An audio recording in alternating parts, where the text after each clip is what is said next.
সূরা কুরাইশ থেকে আয়াত তেলাওয়াত করেছি।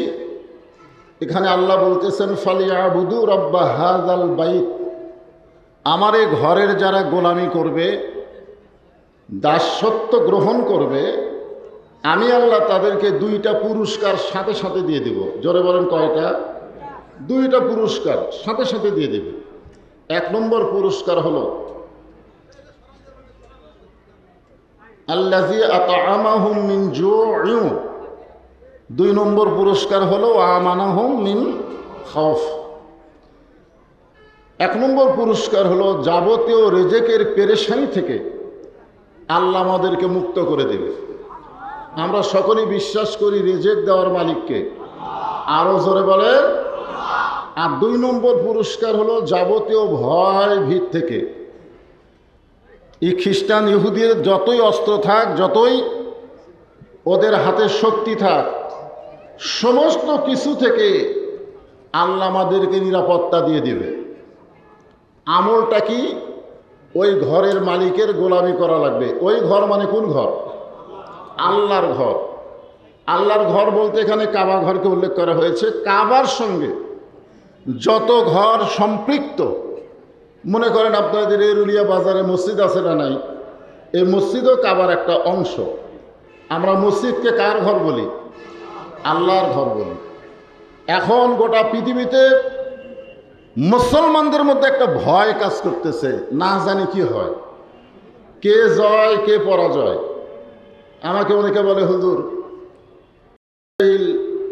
না ইরান, এই দুই দলের মধ্যে, এই দুই দেশের মধ্যে কোন দেশ পরাজয় হবে? আমি বললাম মুসলমানের কোনো পরাজয় নাই, মুসলমানের কোনো পরাজয় নাই। মুসলমান দুনিয়া থেকে বিদায় নিলে আল্লাহ তাকে শহীদ হিসাবে গ্রহণ করে। জোরে কান ঠিক কি না? আর মুসলমান যদি বিজয় লাভ করে তখন মুসলমান গাজী হয়ে যায়। মুসলমানের দুনিয়া রব্বানা আতিনা ফিদ দুনিয়া হাসানা অফিল আখিরাতি হাসানা, মুসলমানের কোনো ক্ষতি নাই। আজকে এখানে বৃষ্টি হয়েছে, এই বৃষ্টি মাস আষাঢ় মাস বৃষ্টি হয়েছে বলে কি মাহফিলের ক্ষতি? ক্ষতি? কোনো ক্ষতি নাই। মুসলমানের দুনিয়াতেও লাভ, আখিরাতেও লাভ। মুসলমান যদি ওই ঘরের মালিকের গোলাম হয়, ওই ঘরের মালিক মানে আল্লাহর ঘরের যদি গোলামি করে, আল্লাহর ঘরের গোলামি করতে গেলে যতগুলো আমল আছে, এক নম্বর আমলের নাম কি? নামাজ। জোরে করে, এক নম্বর আমলের নাম কি? নামাজ। এখন আমাদের বাংলাদেশের মুসলমান, বিশেষ করে খুব খেয়াল করবেন, বাংলাদেশের মুসলমান এই নামাজের ব্যাপারে সবচাইতে বড় দুর্বল। ঠিক কিনা বলেন? নামাজের ব্যাপারে আমরা যারা এখানে বসে আছি, যারা দাঁড়িয়ে আছি, আমাদের মাঝ থেকে কিছুক্ষণ আগে একটা নামাজ চলে গেল, সে নামাজের নাম হলো মাগরিবের নামাজ। হয়তো ভুল করবে, আমি আমার কথাটা সত্য নাও হতে পারে, এখানে দুই চারজন হয়তো আছে যারা মাগরিবের নামাজ আদায় করে, মানে নামাজের কোনো গুরুত্বই নাই। ঠিক কিনা বলে? নামাজের কি নাই? গুরুত্ব নাই। আমরা ইমানকে যদি রক্ষা করতে চাই, আমি যে আয়াতে কারিমা তেলাওয়াত করেছি এর উপরই এশার নামাজ পর্যন্ত আলোচনা করব। একটু মনোযোগ দিয়ে আমাদের শুনতে হবে। এখন আপনারা বলেন, নামাজের ব্যাপারে একটা হাদিস আছে যে মান তারাকা সালাত মুতাম্মিদান ফাকাত কাফারা, ইচ্ছা করে একটা ওয়াক্ত নামাজ যারা ছেড়ে দিল, তরক করলো, আল্লাহর সঙ্গে তারা কুফুরি করলো। এখানে 5 ওয়াক্ত বলা হয়নি, কয় ওয়াক্ত? 1 ওয়াক্ত। জোরে বলেন কয় ওয়াক্ত? 1 ওয়াক্ত নামাজ যদি ইচ্ছা করে বাদ দেয়, ইচ্ছা করে, তাহলে সে আল্লাহর সঙ্গে কুফুরি করলো। অন্য হাদিসে বলা হয়েছে বাইনাল আবদি ওয়াল কুফুরি তরকুস সালাত, বান্দা আর কাফের মধ্যে পৃথক করার নামই হলো নামাজ। আজকে যদি মুসলমানের এই নামাজটা থাকে, পৃথিবীর কোনো শক্তি নাই মুসলমানের সামনে দাঁড়াতে পারে। ধরে কোন কথা ঠিক কি না? মুসলমানের সামনে দাঁড়াতেই পারবে না, কারণ আল্লাহ নিজেই বলেছেন দুইটা পুরস্কার তোমাদেরকে সাথে সাথে দিয়ে দিব। একটা পুরস্কার হলো রেজেক নিয়ে তোমাদের কোনো টেনশন করা লাগবে না। রেজেকের দায়িত্ব কার হাতে? আরো জোরে বলেন কার হাতে? অবারিত রেজেক রহমত স্বরূপ আল্লাহ আমাদেরকে দান করবেন। আর 2 নম্বর পুরস্কার হলো যাবতীয় ভয় ভীতি থেকে আল্লাহ আমাদেরকে পুরোপুরি নিরাপত্তা দিয়ে দিবে। এখন আপনারা বলেন যে ইরানের মুসলমানকে এভাবে ইসরায়েলিরা হত্যা করতেছে, মুসলমান যদি আপনারা স্বীকার করেন, ইরানের মুসলমান যদি স্বীকার করেন, আপনারা বলেন তো ইরানের ওরা কি শিয়া কি করে? মুসলমান। আমরা এই শিয়া সুন্নি এগুলো নিয়ে আমরা এখন আর চিন্তা করব না, আমরা চিন্তা করব মুসলমান হিসাবে। জোরে কোন কথা ঠিক কিনা? মুসলমান, ইরানের মুসলমান, ঠিক কিনা বলেন? মুসলমান। ইরানের আয়াতুল্লাহ উনি কি বলেছেন? উনি বলেছেন আমি চলে যাব, কিন্তু তোমরা এই যুদ্ধটাকে, এই জিহাদটাকে জারি রেখো। আজকে চিন্তা করে দেখেন, আপনারা হয়তো বলবেন হুজুর নামাজের কথা বলতেছেন আপনি, কারণ আল্লাহর ঘরের গোলামি করো। আল্লাহর ঘরের গোলামি মানে শুধু নামাজ না। আল্লাহ কোরআনে বলেন ইয়া আইয়ুহাল্লাযীনা আমানুস্তাঈনু বিস-সাবরি ওয়াস-সালাহ ইন্নাল্লাহা মা'আস-সাবিরিন।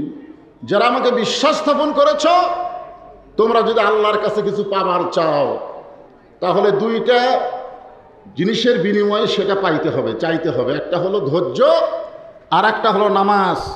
আপনারা বলেন তো এই যে ধৈর্য আর নামাজ, এর পাশাপাশি আল্লাহ যে কোরআনের আয়াত দিলেন, দেখেন পাশাপাশি আল্লাহ বলতেছেন ওয়ালা তাকুলু লিমান ইউকতালু ফি সাবিলিল্লাহি আমওয়াতুন বাল আহয়াউ ওয়ালাকিন লা তাশউরুন। আপনারা বলেন তো প্রথম আয়াতে আল্লাহ কি বললেন? আল্লাহর কাছে যদি কিছু পাবার চাও তাহলে ধৈর্য আর নামাজের মাধ্যমে চাও। পরের আয়াতে আল্লাহ কেন বললেন আল্লাহ রাস্তায় যাদেরকে হত্যা করা হয় তাদেরকে তোমরা মৃত্যু বলো না, আমি আল্লাহ বলতেছি তারা জীবিত। জোরে বলেন সুবহানাল্লাহ। আচ্ছা, নামাজের আয়াতের সাথে সাথেই এখানে হত্যার কথা আল্লাহ কেন বললেন? যে আমার রাস্তায় যাদেরকে হত্যা করা হয় তাদেরকে তোমরা মৃত্যু বলো না। নামাজের পরে আসবে রোজার কথা, নামাজের পরে আসবে হজের কথা, নামাজের পরে আসবে জাকাতের কথা, কিন্তু এখানে আল্লাহ রোজা হজ জাকাত বাদ দিয়ে সরাসরি হত্যার কথা কেন বললেন? যে তোমাদেরকে যারা হত্যা করবে তোমরা কখনোই মনে করবে না যে তারা মৃত্যুবরণ করেছে, বরং আমি আল্লাহ বলতেছি তারা জীবিত। ওয়ালাকিন লা তাশউরুন। তোমাদের সাধারণ জ্ঞান এটা বুঝবার পারবে না। আজকে বিশ্বাস করেন, যদি প্রথম সূরা কোরাইশের যে আল্লাহর ঘরের যদি গোলাম আমরা করি, গোলামি মানে এখানে শুধু নামাজ না, আল্লাহর ঘরের গোলামি করার অর্থ হলো ফাদখুলি ফি ইবাদি ওয়াদখুলি জান্নাতি। কেউ যদি আল্লাহর গোলামি করে, আল্লাহর দাস হয়ে যায়, আল্লাহ তাকে জান্নাত দিয়ে দেয়। জোরে করে সুবহানাল্লাহ। এখানে গোলামি মানে অনেকে আমরা মনে করি নামাজ পড়া, অনেকেই মনে করি রোজা করা, হজ করা, জাকাত দেওয়া, অথচ বুখারী শরীফের হাদিসে আল্লাহ রাসূল বললেন মা আহাদান ইয়াদখুলুল জান্নাতা ইউহিব্বু আন ইয়ারজি ইলা দুনিয়া ওয়া লাহু মা আলাল আরদি মিন শাইইন ইল্লা শাহীদুন ইয়াতামান্না আন ইয়ারজি ইলা দুনিয়া ফায়ুক্তাল আশারা মাররাতান লিমা ইয়ারা মিনাল কারামাতি। রাওয়াহুল বুখারী কিতাবুল মাগাজি। জোরে কোন আল্লাহু আকবার। আল্লাহ তাআলা বলতেছেন এর রাসূলের জবান দিয়ে যে দুনিয়াতে আল্লাহ রাস্তায় শহীদ হওয়ার পরে এই শাহাদত ভাগ্যবান ব্যক্তিদেরকে আল্লাহ তাআলা জান্নাতুল ফেরদাউস দান করবেন। জোরে কোন সুবহানাল্লাহ। কিন্তু জান্নাতুল ফেরদাউসে যাওয়ার পরে ইউহিব্বু আন ইয়ারজি ইলা দুনিয়া, তারা দুনিয়াতে আসার জন্য ছটফট করবে। আচ্ছা চিন্তা করে দেখেন, জান্নাতে তখন জান্নাতুল ফেরদাউস পাওয়ার পরেও তারা দুনিয়াতে আসার জন্য ছটফট করবে। আপনারা বলেন তো জান্নাতে যাওয়ার পরে কেউ আবার দুনিয়াতে আসবার চাবে? তা আল্লাহ রাসূল কেন বলতেছেন ইউহিব্বু আন ইয়ারজি ইলা দুনিয়া ওয়া লাহু মা আলাল আরদি ইল্লা শাইইন ইল্লা শাহীদ। এই দুনিয়াতে আসার একমাত্র কারণ কি? আল্লাহ জিজ্ঞাসা করবেন, রে বান্দারা, আমি আল্লাহ খুশি হয়ে তোমাদেরকে জান্নাত দিয়ে দিলাম, শহীদ যারা হবে তাদেরকে আল্লাহ কোনো হিসাব নেবে না, তাদেরকে বিনা হিসাব আল্লাহ জান্নাত দিয়ে দিবে। জোরে গান সুবহানাল্লাহ। তো জান্নাত দেওয়ার পরেও তোমরা দুনিয়াতে কেন আবার যাওয়ার জন্য ছটফট করতেছ? তখন জান্নাতি বান্দারা বলবে, ফায়াত্তালা, জান্নাতি বান্দারা বলবেন, লিমা ইয়ারা মিনাল কারামাতি, প্রথম শহীদ হওয়ার সময় শাহাদতের যে মর্যাদা আমরা পাইছি, আল্লাহ তোমার জান্নাতের মধ্যে সেই শান্তি আমরা পাচ্ছি না। ফায়াত্তাল আশার আমার রতন, কম করে হলো আমরা 10 বার বাতিলের বিরুদ্ধে যুদ্ধ করে শহীদ হব, এরপরে আমরা জান্নাতে আসব। তার মানে বোঝা গেল ইসরায়েলের ইহুদি ফিলিস্তিন মুসলমানকে হত্যা করেছে বলে তারা মৃত্যুবরণ করে নাই, বরং তারা জান্নাতে গেছে। আর জান্নাতে যাওয়ার পরে তারা বুঝবার পারতেছে দুনিয়াতে সমস্ত মৃত্যুর চাইতে আল্লাহ রাস্তায় জীবন দেওয়াই হলো সবচাইতে উত্তম মৃত্যু। ধরে কোন সুবহানাল্লাহ। এই জন্য খুব খেয়াল করবেন যে আল্লাহর ঘরের যারা গোলামি করবে আল্লাহ তাদেরকে 2টা পুরস্কার দিবেন। আল্লাহর ঘরের গোলামি করা মানে শুধু নামাজ নয়। আজকে যেই নামাজ আমরা আদায় করতেছি, এই নামাজ আমাদেরকে কি শিক্ষা দিল? আল্লাহ কোরআনে বলেছেন, ইন্না সালাতা তানহা আনিল ফাহশাই ওয়াল মুনকার, একমাত্র নামাজই পারে মুসলমানকে যাবতীয় খারাপি থেকে, যাবতীয় ফায়সা থেকে হেফাজত করতে। আমরা জানি ফ্যাসিস্ট সরকারের হাসিনা শুধু 5 ওয়াক্ত নামাজ নয়, তাহাজ্জুদের নামাজও পড়তো। জোরে কোন ঠিক কি না? 5 ওয়াক্ত নামাজ তো পড়তো, আবার তাহাজ্জুদের নামাজ পড়তো। শামীম ওসমান 5 ওয়াক্ত নামাজ পড়তো, সংসদে তিনি ডিক্লার দিয়েছেন 5 ওয়াক্ত নামাজ, এবং তাহাজ্জুদের পড়তে পড়তে 70-80 রাকাত নামাজও পড়তো। এরপরেও তারা ফায়সা অন্যায় কাজ করত। তার মানে বোঝা গেল বর্তমানে বাংলাদেশে যেই নামাজ চলতেছে, এই নামাজ আল্লাহর ঘরের গোলামি নয়। নামাজ আদায় করতে গেলে নামাজকে বাংলার জমিনে কায়েম করা লাগবে। জোরে কোন কথা ঠিক কি না? একটা হলো নামাজ পড়া, একটা হলো নামাজ কায়েম করা। নামাজ পড়া আর নামাজ কায়েম 2টা এক না। এখানে আল্লাহ যেটা বলতেছেন যে ইন্না সালাতা তানহা আনিল ফাহশাই ওয়াল মুনকার, একমাত্র নামাজই পারে মানুষকে যাবতীয় ফায়সা খারাপি থেকে, বেহুদা কাজ থেকে হেফাজত করতে। এটা নামাজ পড়ার কথা বলে নাই, এখানে নামাজ কায়েমের কথা বলা হয়েছে। আপনি দেখেন কোরআনের প্রথমেই আপনারা দেখবেন জালিকাল কিতাবুল লা রাইবা ফিহি হুদাল লিল মুত্তাকিন, এই আয়াতটা মানে এই কোরআনের মধ্যে কি কোনো সন্দেহ আছে? কোনো সন্দেহ নাই। এরপরে আল্লাহ কি বলতেছেন? আল্লাযীনা ইউমিনুনা বিল গায়বি ওয়া ইউকিমুনাস সালাত, আল্লাহর প্রতি, অদৃশ্যের প্রতি যারা ঈমান গ্রহণ করেছে তাদের 1 নম্বর কাজ হলো নামাজ কায়েম করা। জোরে কোন কি করা? সবাই কথা বলা লাগবে। 1 নম্বর কি? নামাজ পড়া না কায়েম করা? কায়েম করা। আপনারা বলেন তো, আল্লাহ যে নবীকে নামাজ দিলেন, লাইলাতুল মেরাজে নবীকে নামাজ দিলেন, এই নামাজটা কোন সময় দিয়েছেন? আমাদের মুসলমান হিসাবে কিছু জানা দরকার। এই নামাজটা আল্লাহ নবীকে দিয়েছেন নবুয়তের 10ম বৎসরে। নবুয়তের কত বৎসরে? নবুয়ত পাওয়ার 10ম বৎসরে আল্লাহ তাআলা লাইলাতুল মিরাজে নবীকে 5 ওয়াক্ত নামাজ দিলেন। এই 5 ওয়াক্ত নামাজ পাওয়ার পরেও নবী কিন্তু আরও 3 বছর মক্কায় ছিলেন। কয় বছর? 3 বছর মক্কায় ছিলেন। কোরআনের কোনো জায়গায় আল্লাহ বলে না ইকরাউস সালাত, নামাজ পড়ো, ইকরাউস সালাত, নামাজ পড়ো। এটা কোনো আর কোরআনের কোনো জায়গায় বলে নাই। নবী নামাজ পাওয়ার পর থেকে আল্লাহ বলতেছেন আকিমুস সালাত, নামাজ কায়েম করেন, নামাজ কায়েম করো।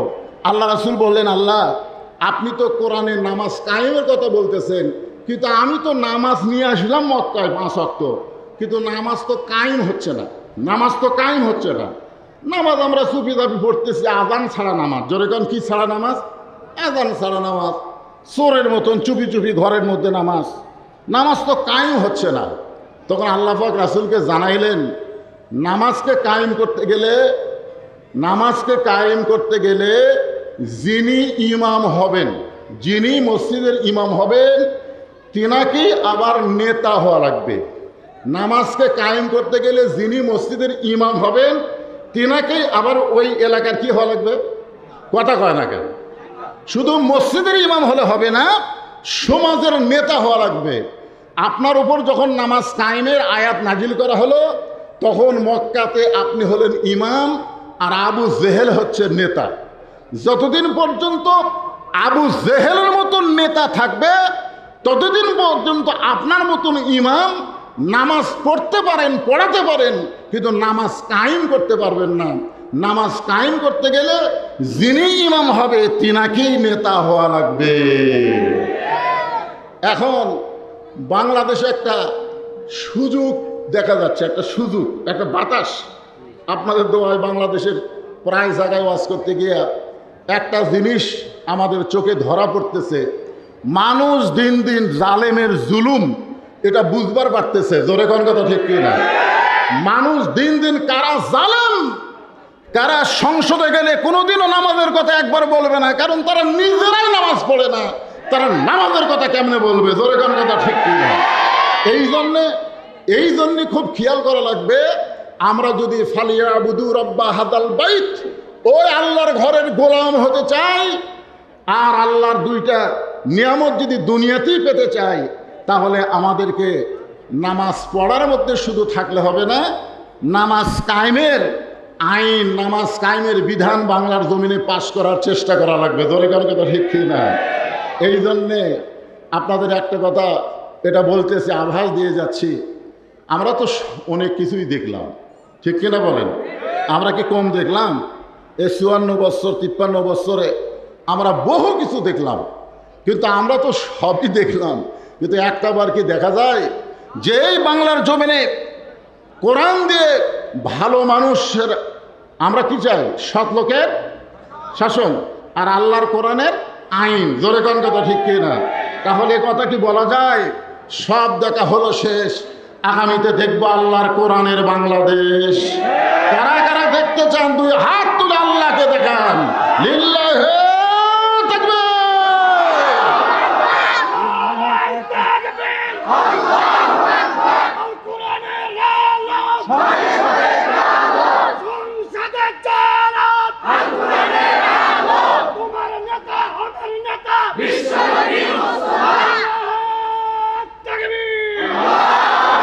মাশাআল্লাহ। আপনারা বলেন তো, এই যে আল্লাহ বললেন যিনি ইমাম তিনি কি নেতা হওয়া লাগবে। এই জন্য আল্লাহ তাআলা নামাজ, শুধুমাত্র নামাজ কায়েম, ফালিয়াবুদু রাব্বা হাদাল বাইত, আল্লাহর গোলামি করার জন্যে আল্লাহ তাআলা নবীকে হিজরত করালেন।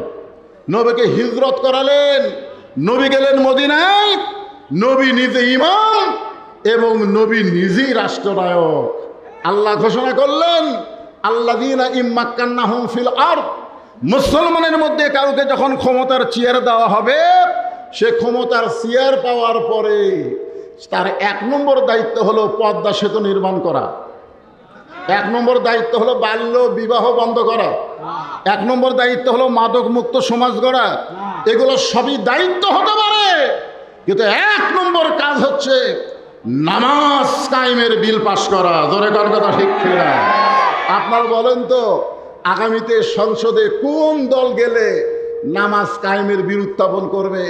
এটা একজন মুসলমান হিসেবে কোরআনের মাহফিলে এসে আমাদের জানা বোঝার দরকার আছে না নাই? জোরে কোন আছে না নাই? খুব খেয়াল করে শুনবেন। আল্লাহ বললেন তোমাদেরকে 2টা পুরস্কার দেওয়া হবে। 1 নম্বর পুরস্কার হলো তোমাদের রিজিকের কোনো পেরেশানি করা লাগবে না। আল্লাহর যদি গোলামি হয়, আমাদের রিজিকের মালিককে, আরো জোরে বলেন, রিজিকের মালিককে। দুনিয়ার কেউ কোনো কিছুই করতে পারে না, সব কিছুই আমার আল্লাহ করবেন। একজন আমাকে বলতে যে হুজুর, আল্লাহ ইচ্ছা করলে ইসরায়েলকে ধ্বংস করতে পারে। আব্রাহা বাদশা কাবা ঘর ধ্বংস করতেই ছিল আল্লাহর হস্তি বাহিনী দিয়া আব্রাহা বাহিনীকে আল্লাহ ধ্বংস করে দিছে। কিন্তু এখন বাইতুল মুকাদ্দাসকে ইহুদির নাপাক বাচ্চারা দখল করবার চায়, এইভাবে মুসলমানদেরকে হত্যা করতেছে। আল্লাহ আব্রাহাকে যদি ধ্বংস করতে পারে আবাবিল পাখি দিয়া, তাহলে আল্লাহ কেন পারতেছে না ইসরায়েলকে ধ্বংস করতে? আপনারা বলেন তো, যখন কাবাঘর আব্রাহা বাদশা ধ্বংস করবার আসছিল, তখন মক্কাতে কোনো মুসলমান ছিল? এ কথা কোন কোনো মুসলমান ছিল? কোনো মুসলমান ছিল না বলি আল্লাহ দেখলো যে আবাবিল পাখি ছাড়া একটার ধ্বংস করা যায় না, কারণ মুসলমানই নেই, ইমানদারি নেই। কিন্তু এখন বলেন তো, যদি বাইতুল মুকাদ্দাস বাইতুল্লাহ ওরা ধ্বংস করবার চায়, এখনকার আবাবিলের দরকার আছে?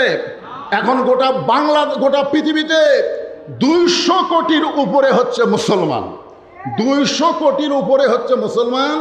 আর সেদিন এক পেপারে দেখলাম এ সর্বসাকুল্যে পৃথিবীর সব জায়গায়, আমাদের বাংলাদেশেও ইহুদি আছে, সমস্ত বিশ্বের ইহুদি একত্র করলে হিসাব করে 1 কোটি হয়নি। ইহুদিরা মিলে কয় কোটি হয়নি? 1 কোটি হয়নি। তাহলে 200 কোটি মুসলমান যদি পেশাব করে দেয়, 1 কোটি ইহুদি তো পেশাবের কারণে ভাষা দেওয়া দরকার। ধরে কথা হচ্ছে না, যেরকম বিএনপির এক দুদু বলছিল যে পেশাব দিয়ে ভাষা দিবি, ধরে কথা ঠিক না। এই কথা বলার পরে যা টলের শিকার আছে যে এত বছর ম্যাডামের দরজায় এতগুলো বালুর ট্রাক ছিল, তোমার পেশাব তখন কোথায় ছিল? চিন্তা করে দেখেন। তা আমি সে কথা বলতেছি না যে পেশাব দিয়ে ইসরায়েলের ইহুদিদেরকে আমরা ভাষায় দিব। আমরা ইহুদিকে, খ্রিস্টানদেরকে আল্লাহর কোরআনের আইন এবং সৎলোকের শাসন এবং আল্লাহর কুদরতি পাওয়ার আমাদের দরকার। ধরে কথা ঠিক কি না? ইমানের পাওয়ারের কাছে অ্যাটম বোমা, হাইড্রোজেন বোমার খাওয়া নাই। যার প্রমাণ হলো আমাদের জাতির পিতা হযরত ইব্রাহিম। বৃষ্টি কি পড়তেছে? আচ্ছা, হালকা হালকা পড়ুক। আজকে আপনাদের জন্য একটা আয়াত বলি, ওয়াজ করতেছি, যেটা এই লাইনে ওয়াজ থাকবে, অসুবিধা নাই। আল্লাহ বলতেছেন ওয়াবতাগু ইলাইহি ওয়াসিলা, তোমরা ওসিলা অন্বেষণ করো। ওসিলা মানে কি? ওসিলা মানে মাধ্যম। এখানে ওসিলা মানে আল্লাহর কোরআন, আল্লাহ রাসূল বোঝানো হয়েছে। কিন্তু আজকে এই মিডিয়ার ভাইরা, তোমরা করে দিয়ে সরে যাও, এমনি বিরক্ত করো না। এই শোনেন, আজকের ওসিলা যদি আল্লাহ এটা যদি করে যে তোমরা জীবনে বহু পাপ করছো, ঠিক আছে, কিন্তু আজকে কোরআনের আলোচনা শুনতে গিয়া যাদের শরীরে বৃষ্টির পানি পড়বে, ওই দেহের জন্য আমি আল্লাহ জাহান্নামের আগুন ওসিলা হিসাবে হারাম করে দিলাম। যদি আল্লাহ একটা সুযোগ দেয়, জীবনে তো দুনিয়ার কাজ করতে বহু ভিজেননি কেউ, কি কোন ভিজেন নেই? আল্লাহ যদি বলে আজকে যাদের শরীরে বৃষ্টির পানি পড়বে, ওই শরীরে বৃষ্টির পানি হচ্ছে সারিবাদী সালসা, 1 বছরে 2 বছরে তার কোনো ওষুধ খাওয়া লাগবে না। ওই পানিটাই হলো অনুনাজ্জিলু মিনাল কোরআনি মা হুয়া শিফাউ ওয়া রাহমাতুল লিল মুমিনিন। জোরে আল্লাহু আকবার। কোরআনের মাহফিলে এসেছেন, এই কোরআনকে আল্লাহ যাবতীয় রোগের ঔষধ হিসাবে ঘোষণা করছে। তাই যদি একটু বৃষ্টির পানি পড়ে, আপনারা আনসান করবেন না, বিরক্ত হবেন না। আর মানুষ যখন ধৈর্যশীল হয়, ইন্নাল্লাহা মা'আস সাবিরিন, ধৈর্যশীলদের সঙ্গে কে থাকে? তো বৃষ্টির পানি আসার পরেও আপনারা যখন মাহফিল ছাড়বেন না, তখন আপনাদের সাথে কে আছে? তা আপনারাও ভিজবেন, আল্লাহও ভিজবি না। কি মনে করতেছেন? এটা কি আমার কথা না আল্লাহর কথা?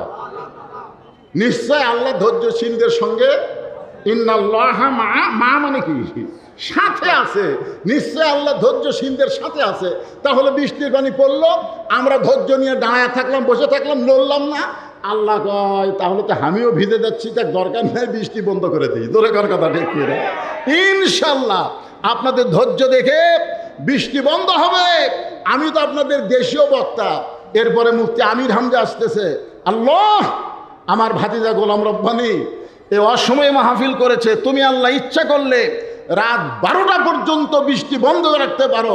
মানুষ কষ্ট হলে দাঁড়িয়ে থেকে ওয়াজ শুনবে। কিন্তু অবারিত বৃষ্টি বললে মানুষের ভিতরে সে সবল ঈমান আমাদের নাই। জোরে কার কথা ঠিক কিনা?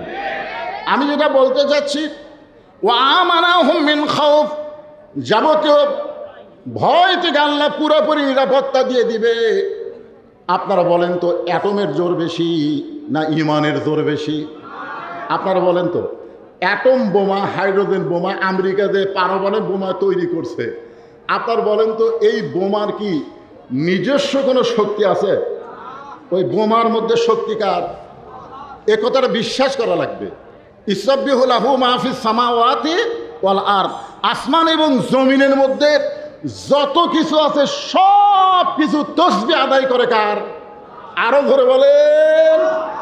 যখন ফেরেশতা জিবরাইল এসে আমাদের জাতির পিতা হযরত ইব্রাহিমকে বললেন, ইব্রাহিম চড়কের উপরে বসে আছো, আল্লাহর জিকির করতেছো, আল্লাহর জিকির করতেছো, একটাবার নিচের দিকে তাকায় দেখো, একটাবার নিচের দিকে তাকায় দেখো, নমরুদ যে আগুন জ্বলাইছে শুধু এক ইব্রাহিম নয়, 1,00,000 ইব্রাহিম যদি আগুনের মধ্যে ফেলে দেওয়া হয় পুড়ে ছাই হয়ে যাবে। মানে ইব্রাহিমকে মারার জন্য বিশাল আগুনের চুলা। হযরত ইব্রাহিম বললেন, জিবরাইল আমি এখন পর্যন্ত একটা বারের জন্যও নমরুদের চুলার দিকে তাকাইনি, কারণ আমার ভিতরের ঈমান আমাকে বলে দিচ্ছে হাসবি আল্লাহ নিমাল ওয়াকিল অনিমাল মাওলা অনিমান নাসির। আমার ভিতরের ঈমান আমাকে বলে দিচ্ছে নমরুদ আগুন জ্বলাবার পারে, কিন্তু পুড়ানোর ক্ষমতা নমরুদের হাতে নাই। পুড়ানোর ক্ষমতা কার হাতে? আরো জোরে বলেন। আমেরিকা, রাশিয়া, ব্রিটেন, ফ্রান্স এরা পারমাণবিক বোমা তৈরি করতে পারে, কিন্তু বোমা ফাটার কোনো শক্তি নাই আল্লাহ যদি না চায়। ধরে কোন ঠিক কিনা? আপনারা বলতেছেন হুজুর তাহলে এই যে ইসরায়েল বোমা মারতেছে, ইসরায়েল যে মারতেছে আপনারা দেখেন, ইসরায়েল মারতেছে ওটা আবার ঘুরে এসে ইসরায়েলের মধ্যে পড়তেছে। জোরে কোন কথা ঠিক কিনা? আল্লাহ তো কিছু দৃশ্য আমাদেরকে দেখাচ্ছে। জোরে কোন কথা ঠিক কিনা? কিন্তু এরকম কেন হচ্ছে? আজকে ইরানের মুসলমানকে এভাবে কেন শেষ করে দেওয়ার পানি তারা করতেছে? আল্লাহ কোরআনে বলেছেন, ওয়াতাসিমু বিহাবলিল্লাহি জামিআন ওয়ালা তাফাররাকু, তোমরা একতাবদ্ধ হও, তোমরা বিচ্ছিন্ন হও না। বিশ্বের 200 কোটি মুসলমান একটা বারের জন্য এখানে যেরকম তাকবীর দিল, বিশ্বের 200 কোটি মুসলমান যদি এক হয়ে আল্লাহু আকবার বলে তাকবীর দেয়, পৃথিবীর সমস্ত নাস্তিকদের নেংটি খুলে যাবে। জোরে কোনো কথা ঠিক কিনা? কিন্তু আমরা এক হতে পারতেছি না। আজকে আপনারা দেখেন ইরানে আমেরিকার রণতরী আমেরিকাকে শেল্টার দিয়েছে মুসলমানের কিছু দেশ, মুসলমানের কিছু দেশ জায়গা দিয়েছে। ইরানের আয়াতুল্লাহ বলেছে যদি সময় হয় আমরা সেই অস্ত্র প্রয়োগ করব, সেই অস্ত্র হোক। মানে এখনো কিন্তু অস্ত্র প্রয়োগ করেনি, এখন খেল তামাশা হচ্ছে। দরকার কি হচ্ছে? ইরানের হাতে এমন কিছু অস্ত্র, আসলে সে অস্ত্র কিছুই না, সে অস্ত্রের নাম হলো ঈমান। জোরেকার নাম কি? ঈমানের বলে বলিয়ান হয়ে আমি একটা দৃষ্টান্ত দেই।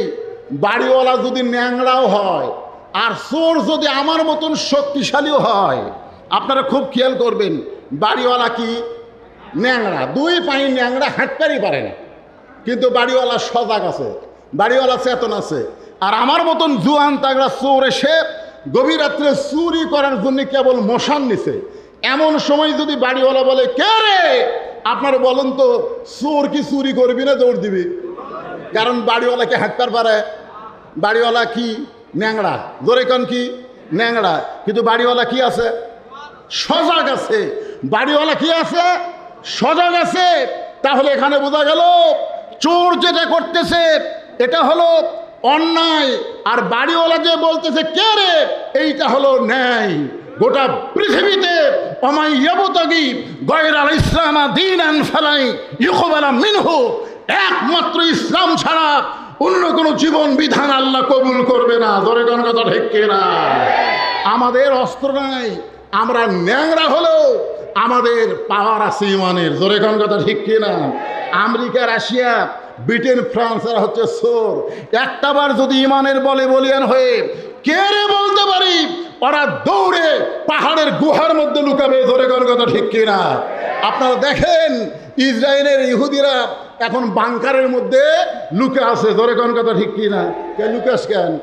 লুকাস কেন? বাংকারের মধ্যে লুকে আছে। একজন আজকে সাংবাদিকের সামনে বলল যে সারা রাত আমরা বাংকারের মধ্যে লুকা থাকি আর দিনের বেলা মাথা বার করে দেখি খবর কি। শোনেন, শুধু ইরানের সাথে গোটা বিশ্বের সমস্ত মুসলমান যদি এক হবার পারে, তাহলে ইসরায়েলের মানচিত্র পৃথিবীর জমিনে থাকবে না। ধরে কোন কথা ঠিক কিনা? আল্লাহর কোরআনের জন্যে, সৎ লোকের শাসনের জন্যে গোটা বাংলাদেশ যদি এক হতে পারে, তাহলে আগামীতে আর কোনো জালেম বাংলার ক্ষমতায় আসতে পারবে না। ধরে কোন কথা ঠিক কিনা? আমাদেরকে এক হতে হবে। ফালিয়াবুদু রব্বা হাযাল বাইত, আমরা আল্লাহর সেই ঘরের গোলাম হব। গোলাম হওয়ার সঙ্গে সঙ্গে আল্লাহ বললেন তোমাদেরকে দুইটা পুরস্কার দেওয়া হবে। এক নম্বর পুরস্কার হলো তোমাদের রেজেক নিয়ে কোনো পেরেশানি করা লাগবে না। আপনারা বলেন তো রেজেক দেওয়ার মালিককে? আরো জোরে বলেন মালিককে। তাহলে বিশ্বাস করলেন আল্লাহর নাম হলো রাজ্জাক। ওমা মিন দাব্বাতিন ফিল আরদি ইল্লা আলাল্লাহি রিজকুহা, পৃথিবীতে এমন কোনো বিচরণশীল প্রাণী নাই যার রেজেকের ব্যবস্থা আমরা আল্লাহ করে নাই। আর দুই নম্বর হলো ওয়া আমানাহুম মিন খাউফ, যাবতীয় ভয় ভীতি থেকে আল্লাহ পুরাপুরি নিরাপত্তা দান করে দেবে। আমরা মৃত্যুর ভয় করব না, আমরা মৃত্যুর ভয় করব না, কারণ মুসলমান মরে না, মুসলমান দুনিয়া থেকে বিদায় নেয় আর আল্লাহর জান্নাতের মধ্যে তারা প্রবেশ করে। এই জন্য আল্লাহ বলেছেন ওয়ালা তামুতুন্না ইল্লা ওয়া আনতুম মুসলিমুন, তোমরা মুসলমান না হয়ে মৃত্যুবরণ করো না। মুসলমান হয়ে যদি আমরা মরতে চাই তাহলে আল্লাহর গোলামি ছাড়া কোনো উপায়, জোরে বলেন আল্লাহর গোলামি ছাড়া কোনো উপায় নাই। আমরা একটু আল্লাহর কাছে বলি তো আল্লাহ, আল্লাহ তুমি ইচ্ছা করলে রাত 12টা পর্যন্ত বৃষ্টি বন্ধ রাখতে পারো, কি আল্লাহর কাছে বলতে পারি না? বলেন আল্লাহ এই কোরআনের জন্যে, এই কোরআনের মাহফিলের জন্যে বৃষ্টি দাও। আল্লাহর কাছে আমরা বলতে পারবো না বৃষ্টি বন্ধ করো? আল্লাহ এই কোরআনের মাহফিলের জন্যে, কোরআনের ওসিলায় আল্লাহ তুমি রাত 12টা পর্যন্ত অন্তত এই এলাকায় বৃষ্টি দিও না। এরকম একটা দোয়া কি করা যায় ভাইজান? বারবার আপনারা ওয়াজ শুনতেছেন এবং উপর দিকে খেয়াল করতেছেন, কারণ খেয়াল যদি চারিদিকে করেন তখন দেখবেন আসল জিনিস আপনারা বুঝতে পারবেন না। আসল জিনিস তো বোঝা লাগবে না? কি বলতেছে লিমা ইয়ারা মিনাল কারামাতি, আল্লাহ প্রথম শহীদ হওয়ার সময় শাহাদতের যে শান্তি পাইছি ফায়ুক্তাল আশারা মাররাতান, কম করে হলেও 10 বার শহীদ হব তারপরে জান্নাতে আসবো। এখন জান্নাতে থাকতে ভালো লাগে না, আমরা দুনিয়াতে আবার ফিরে যাবার চাই। তাহলে কি বুঝতেছেন মুসলমানকে যে হত্যা করা হচ্ছে, এই মুসলমানেরা জান্নাতের মধ্যে গিয়েও শান্তি পাবে না। বুখারী শরীফের হাদিস অনুযায়ী আর একটা হাদিস আমি আপনাদের বলি, মান সাআলাল্লাহু তাআলা আশ-শাহাদাতা বিসিদিকিন বাল্লাগাহুল্লাহু মানাজিলা শুহাদা ওয়া মাতা আলা ফিরাশিহি, কেউ যদি আল্লাহ রাস্তায় শাহাদতের তামান্না নিয়ে এই কোরআনের দল করে, ধরে কোন কিসের দল করে? কথা বলেন না কেন, কিসের দল করে? কারণ যখন আপনি কোরআনের দল করবেন, আল্লাহর দল করবেন, ওয়ালা নাবলুওয়ান্নাকুম বিশাইইম মিনাল খাউফি ওয়াল জুই ওয়া নাকসিম মিনাল আমওয়ালি ওয়াল আনফুসি ওয়াস সামারাতি ওয়া বাশশিরিস সাবিরিন।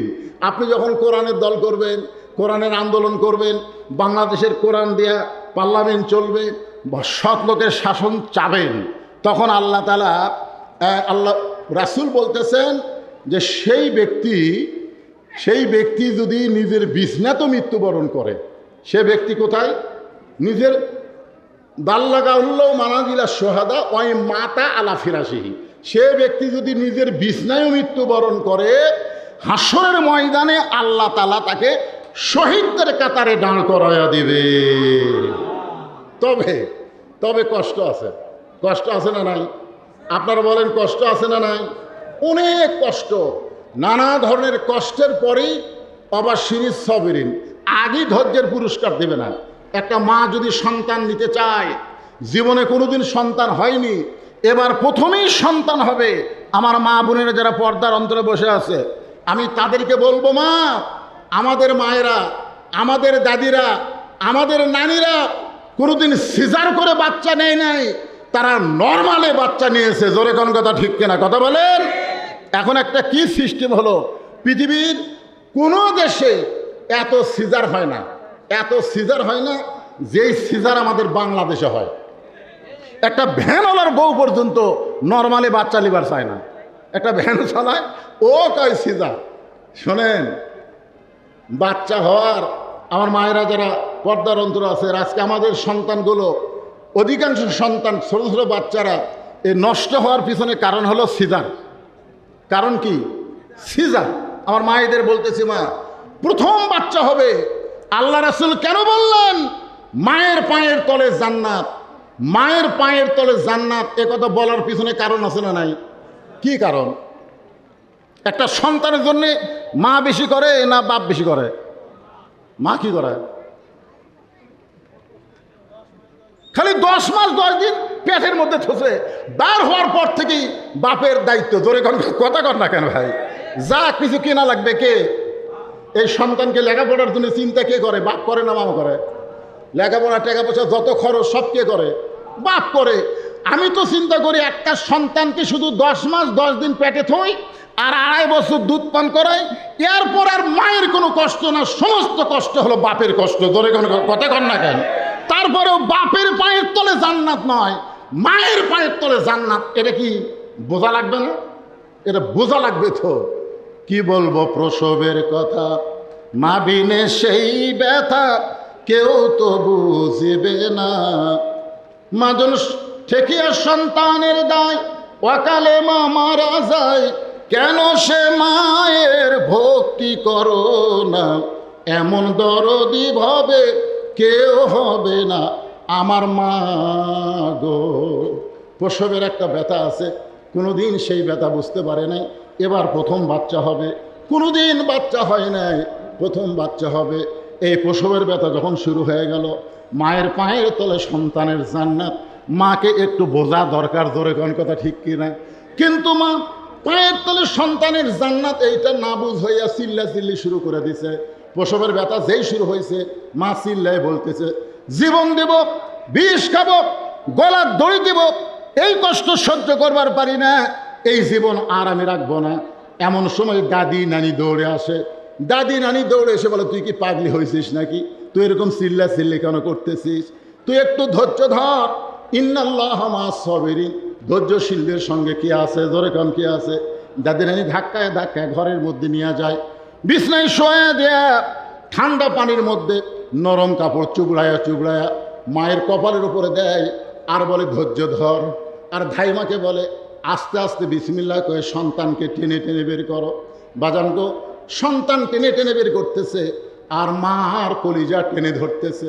মা কষ্টে চিৎকার দিবার চাই, দাদি নানি কপালে চুমা দিয়ে বলতেছে, চিৎকার দিস না, রাস্তার ধারে বাড়ি, রাস্তা দিয়ে মানুষ যাওয়া আসা করতেছে, তোর চিৎকার শুনলে রাস্তার মানুষ বলবে এই মেয়েটা কেমন রে।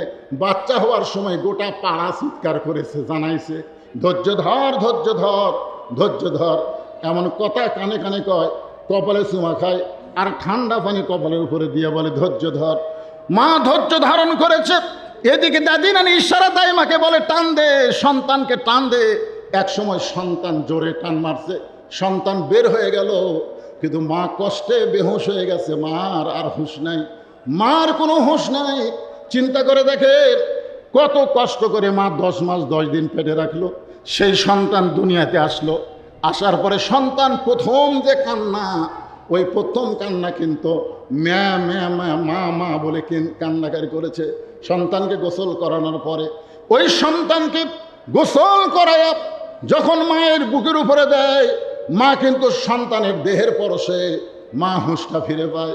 মা হুঁশ ফিরে পাওয়ার সঙ্গে সঙ্গে সন্তানকে আলগা করে হাতে নিয়ে মুখের কাছে নিয়ে এসে চুমা খাবার চায়। মুখে চুমা খায়, বুকে চুমা খায়। দাদি নানি তিরস্কার করে বলে, এক লাত্তি দিয়ে ফেলা দে, এ তোরে কষ্ট দিয়ে দুনিয়া চাইছে, এই কষ্টের যন্ত্রণায় বিষ খাবার চাইলি, গলার দড়ি দিবার চাইলি, কত কিছু না তুই চিৎকার করে বললি, একে আদর না করে কে ফাইলা দে। তখন মা মুচকি হাসি আর বলে, দাদি গো, ও নানি, কষ্টের পরে এমন শান্তি, এমন সুখ আমি কখনো বুঝতে পারি নাই।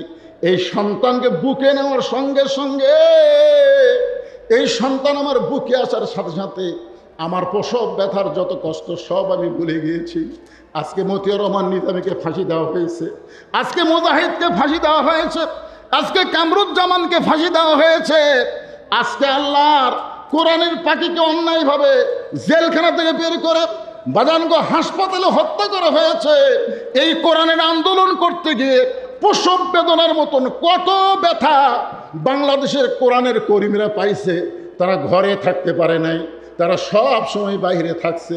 এত ব্যথার পরে, এত কষ্টের পরে মা সন্তানকে বুকে পাইলে যেমন সন্তানের ব্যথা ভুলে যায়, আমরাও যখন বাংলার জমিনে আল্লাহর কোরআনের সমাজ পাব, এই নূরে মদিনা মাদ্রাসার জন্যে আপনাদের কাছে কিছু চাওয়ার দরকার পড়বে না। কারণ কোরআন যখন পার্লামেন্টে যাবে, আল্লাহ রাসূল বলেছেন খায়রুকুম মান তাআল্লামাল কোরআন, ওই ব্যক্তি হলো সবচাইতে সম্মানী, সবচাইতে জ্ঞানী, যে আল্লাহর কোরআন শিখেছে এবং অপরকে কোরআনের শিক্ষা দেয়।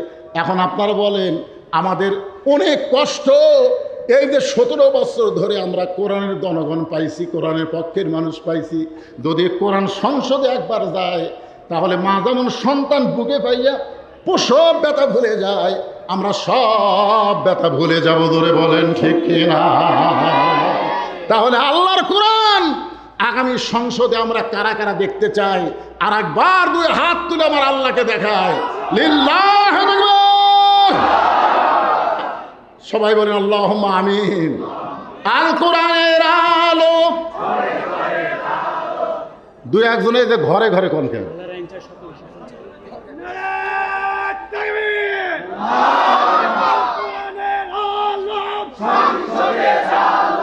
সংসদে চালাম কোরআনের আলো, বিপ্লব বিপ্লব ইসলামী বিপ্লব, লিল্লাহে তাকবীর।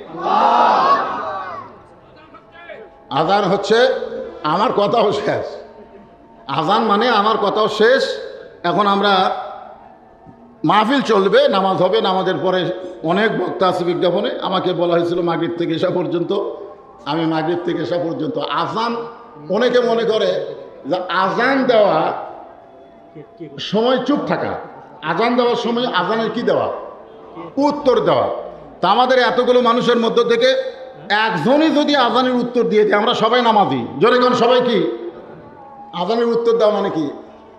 বাবা ছেলেকে ডাকতেছে, এদিকে আসো, তখন ছেলে যাচ্ছি বাবা, কিন্তু আসে না। যাচ্ছি বাবা, কিন্তু আসে না। এটা কি হলো? উত্তর দিল, কিন্তু কাম হলো? তা আমরা আজানের উত্তর দেওয়া মানে আমরা সবাই 5 ওয়াক্ত নামাজ আদায় করবো, আল্লাহ যেন কবুল করে। জোরে করে আমিন। কিন্তু বলবেন আপনি? আলহামদুলিল্লাহ, আজকের এই সম্মানিত মেহমান মুফতি মাওলানা বদরুল মিয়া, এটাকে ক্রেস্ট দিচ্ছেন মসজিদের ইমাম এবং সম্মানিত ওলামায়ে কিরাম মোহতারাম